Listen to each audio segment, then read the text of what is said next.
How did you feel about the miscarriage the first time?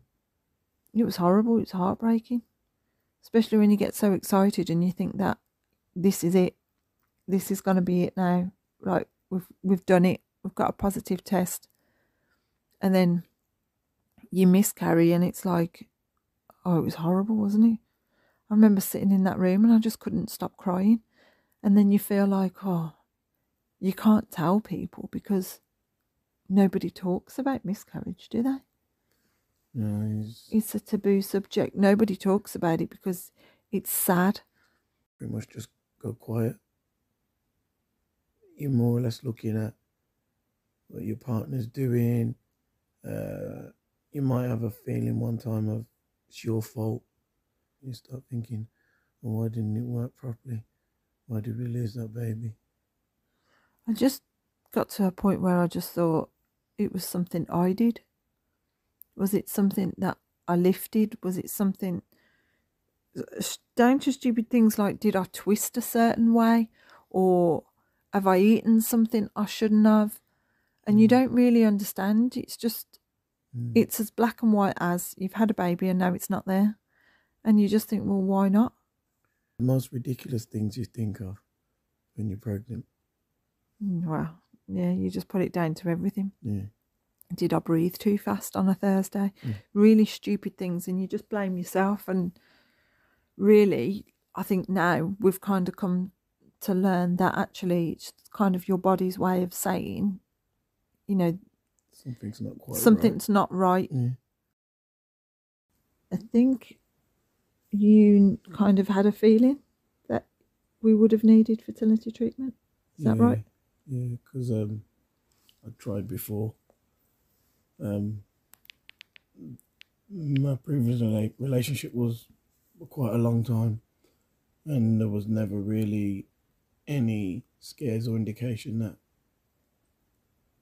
she'd been pregnant or anything. So I started to wonder, maybe I needed to seek treatment. And obviously once we started trying, something told me it was a must to find out before we went any further. Myrone and I had been to the doctor, and the doctor referred Myrone for a semen analysis, which he went to this time, and we found out that the sperm count was low. You feel inadequate, don't you? Really, like,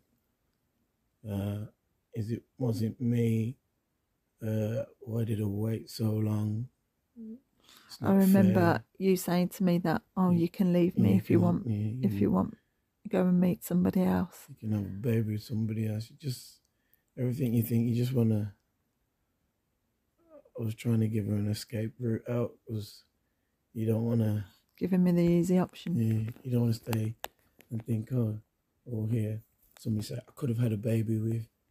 So the initial reaction is just to be horrible.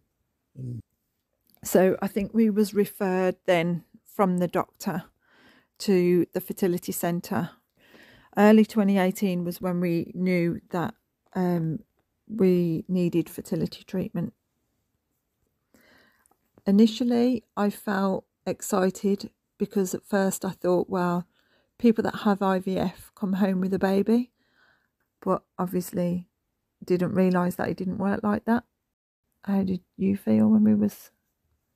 I didn't think we'd have a baby. I didn't think it'd work. And quite difficult to look at the positives. Many things I could see at the time were the negatives, and thinking this isn't going to work. Having to do all those injections and not really realising what fertility treatment kind of was. I don't think you really know. You're not prepared for how much, and especially once you start and you realise how much your partner has to do, because sometimes you can just be trapped in your own little bubble, your own world, and just think, well, I'm doing enough. No, well, are you really doing enough? Do you realise and understand how difficult it is for your partner as well as yourself? Because physically and mentally, isn't you're it? both going through journeys, aren't you? Like, you're thinking one thing and without that communication, because I don't think we really spoke about it at first. We just got on with it at first, didn't we? And we clashed a lot. But it's a difficult process to go through. Yeah. Because you feel like you need to be strong yourself, because mentally you don't really know what's going to happen. And you're still trying to be strong for your partner as well, making sure that they're okay. Especially as it was initially we thought it was you that was the problem. Jill Roche, a fertility nurse, and Dr. Jackson Kirkman Brown basically sat down with me and told me I have what they call a balanced translocation between chromosomes 7 and 14, I believe it is. And I had no clue what that was. I mean, I was still learning. Do you see women coming through with genetic issues or men coming through with genetic issues, and you think, you know, this game is hard enough, and now it's just got a lot harder. I didn't really quite know how to take it. So I just sat there and I just cried.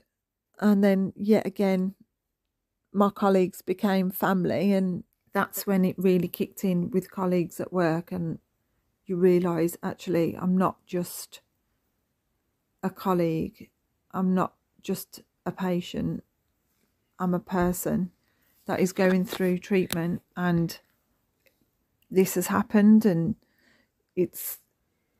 I just remember like everybody just dropped what they was doing at work and just came to make sure I was okay. They spoke to Myrone over the phone, and our roles kind of reversed, and Myrone became a bit more positive, didn't you? I think it was because you were so positive the first 2 times. You needed that shoulder to cry on, and the roles would reverse where I needed to step up. And then I was taken up to EPAU with you, the early pregnancy unit, and then they scanned and confirmed it up there. So that was managed surgically. It was horrible. It was heartbreaking, especially when you get so excited and you think that this is it. This is going to be it now. And we was like absolutely overjoyed. And then you get excited and you jump around, and then you think, oh my God, what about, well, you know, I've got to go and buy this, and you need to buy that. And you think that's it. And then you have your scan, and then it's not the right size at 7 weeks, and something's not right. And then I remember phoning you because there was no heartbeat, was there? I wanted to talk to somebody, but I didn't know where to begin. Luckily enough, I was fortunate to have somebody quite close in my circle, but I didn't realise at the time. But I don't know why or how we found out, but we just got talking, and then it came out, and then I said 1 or 2 words to him, and he was that positivity that I needed, and it was great because just speaking to him allowed me to be more of a supportive partner. Supportive to you, really, because without me being able to vent and express how I feel and know that to know that you're not alone. You're not that only man. Yeah. And then I found out that not just one of my close friends had gone through it, 3 or 4 had, and it was just something that we'd never really spoken about. And as men, we just don't speak about it. So to just look and start to open up to people that I really respected and knew and know, and then we were talking about what they'd gone through, and I was talking about what I was going through, was fantastic. It was exactly what I needed, and it helped me a lot, and it allowed me to be that supportive crutch that Kelly needed. Up until you were brave enough to break that cycle and just say, look, I need somebody to speak to, or somebody say something to you, I think most men probably will never talk about it. Treatment wise, so we had ICSI for the first round, which was funded by the NHS. Yeah. We only had 1 out of God knows how many. I think I must have had 22 eggs collected. And there was a small amount that had fertilised because your numbers diminish. And there was 2. One was put back, which resulted in a miscarriage. And then the other one was left.